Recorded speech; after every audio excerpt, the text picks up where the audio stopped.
Hello everyone. Today I would like to share my testimony of faith about hal pengambilan doa yang dimana tertulis dalam Injil Matius 7 ayat 7 sampai 11. Bunyinya yaitu, mintalah maka akan diberikan kepadamu, carilah maka kamu akan mendapat, ketoklah maka pintu akan dibukakan bagimu. Karena setiap orang yang meminta menerima, dan setiap orang yang mencari mendapat, dan setiap orang yang mengetok baginya pintu dibukakan. Adakah seorang daripadamu yang memberi batu kepada anaknya jika ia meminta roti, atau memberi ulat jika ia meminta ikan?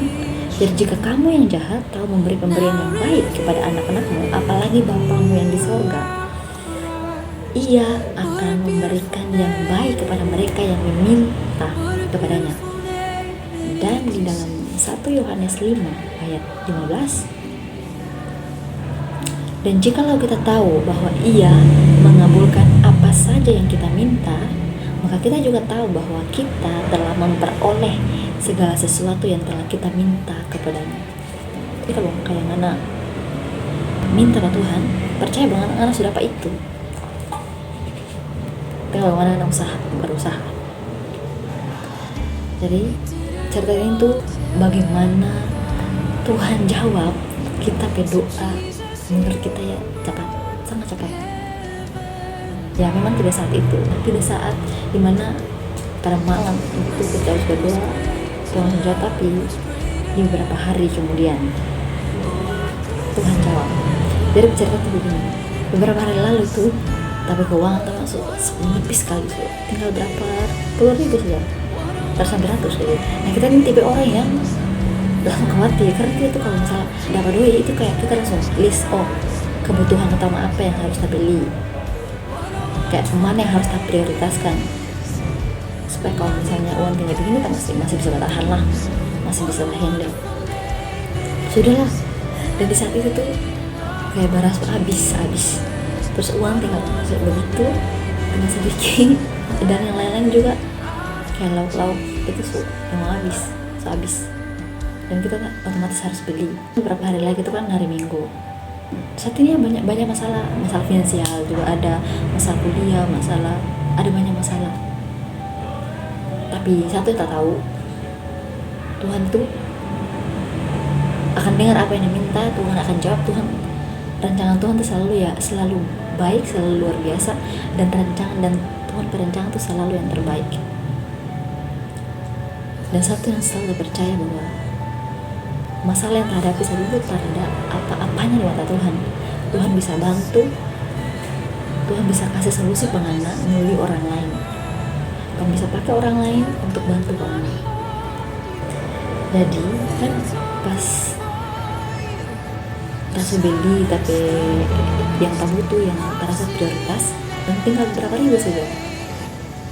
Dan tapi bensin di motor setengah sedikit. Pas saya pikir kayak, ini kalau tabel bensin bagaimana hari Minggu ibadah satu hari memang taruh 24 jam pikir itu, tapi kayak ada waktu-waktu di mana kayak kalau misalnya kosong langsung tak ingat di situ. Tapi sudah berjalan sampai malam sebelum tidur tuh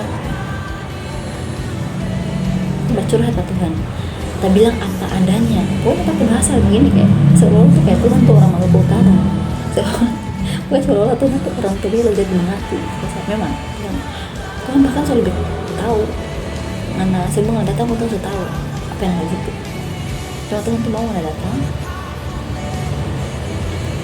jadi ada terbuka lah Tuhan apa adanya ke Tuhan. Dan yang tak bilang tak bicara Tuhan tak kedua tinggal begini. Sebagai manusia tentunya tak khawatir, tak takut. Bagaimana nanti minggu-minggu depan kita bisa makan apa-apa, tak bingung. Tak harus bagaimana lagi nanti. Kalau bisa ada kebutuhan yang tiba-tiba ada sesuatu yang mungkin harus kita beli, yang wajib, terus tiba-tiba tak bisa ada. Itu yang menjadi percakapan dari Tuhan malam itu. Boleh bisa tak khawatir. Ya sebagai manusia mungkin terkhawatir kan bisa saat seperti itu, dan anak gangguan sukses.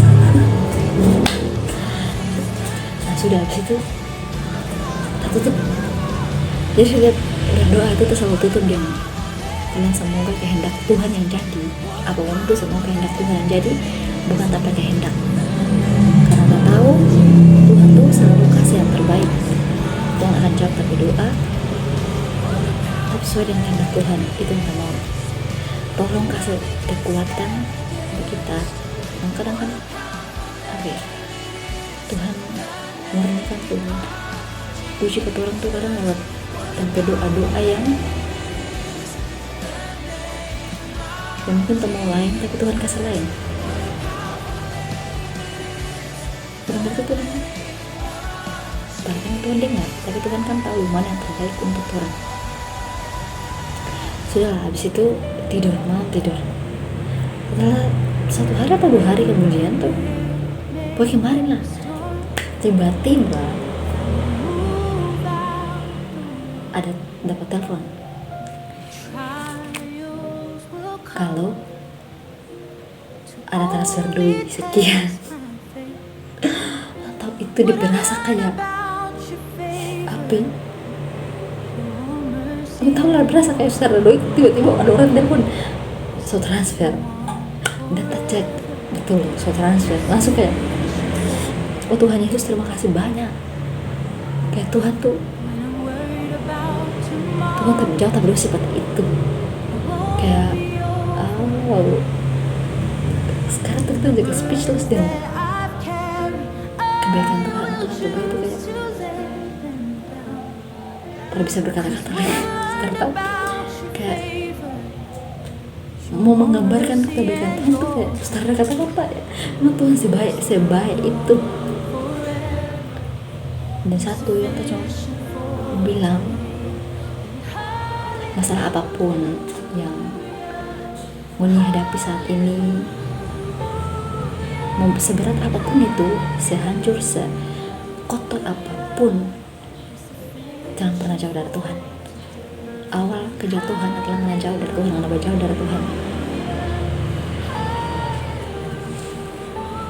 Jadi berdekat ke Tuhan terus, bukan berarti karena berdekat ke Tuhan bukan karena supaya Tuhan kasih kayak kasih apa yang Anda minta. Oh, terasa selalu begitu. Tuhan tuh penguasa segalanya loh.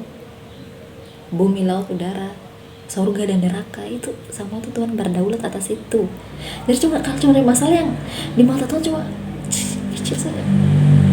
Artinya Tuhan lebih besar dari masalah. Nah, masalah akan terselesaikan.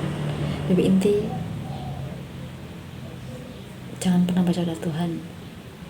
Kalau misalnya ketika saat itu ngerasa kayak berat, ngerasa masalah saat itu yang hadapi berat, datang ke Tuhan, berdoa, ungkapkan apa adanya, bilang apa adanya ke Tuhan. Tuhan terserah begini, ini, tak tahu bagaimana Tuhan, tolong.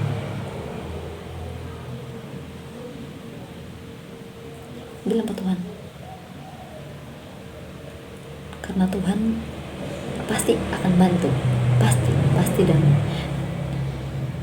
tak lupa di kitab apa yang pokoknya ada, nanti aku cari atau nanti kita tambahkan di akhir. Ada satu ayat yang bilang tuh, di dalam Tuhan itu selalu ya, tidak ada tidak. Jadi ya dalam artian menurut Tuhan mana yang terbaik untuk mana, itu yang Tuhan kasih.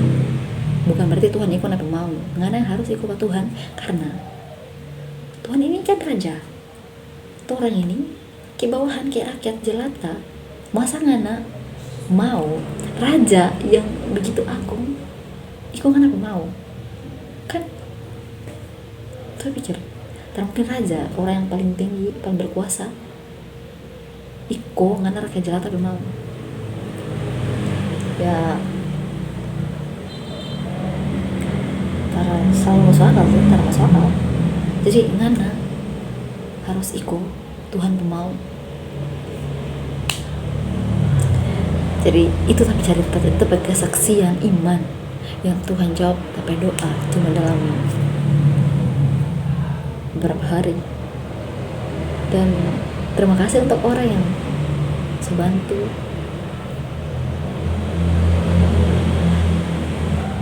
Dan masalah kalau misalnya tak terdahulu tuh, kalau tak masih bisa kayak tak masih mampu, tak akan cerita sama-sama, tak akan berdiam sampai tak bisa sekali baru. Maksudnya selain Tuhan yang tak cerita ya, kayak orang-orang yang kayak mungkin teman-teman atau tapi mama papa, tapi adik, tante, om tua, ini tetap cerita berorang. Satu-satunya orang tercerita sampai masalah segalanya tuh cuma Tuhan Yesus sendiri saja. Kita akan cerita sama hal kayak ibarat apa ya, besti yang cuma lakan sekali gitu. Itu yang kita combling saja lah. Jangan jaga Tuhan ya. Mereka terus minta ke Tuhan saja. Kalau Tuhan belum jawab, belum tentu belum tentu Tuhan terdengar. Tuhan dengar, tapi nanti Tuhan selalu kasih yang terbaik yang menurut Tuhan itu baik untuk Ngana, bukan menurut Ngana. Oke? Sekian kesaksian saya. Terima kasih sudah mendengar. Ya, apa sih?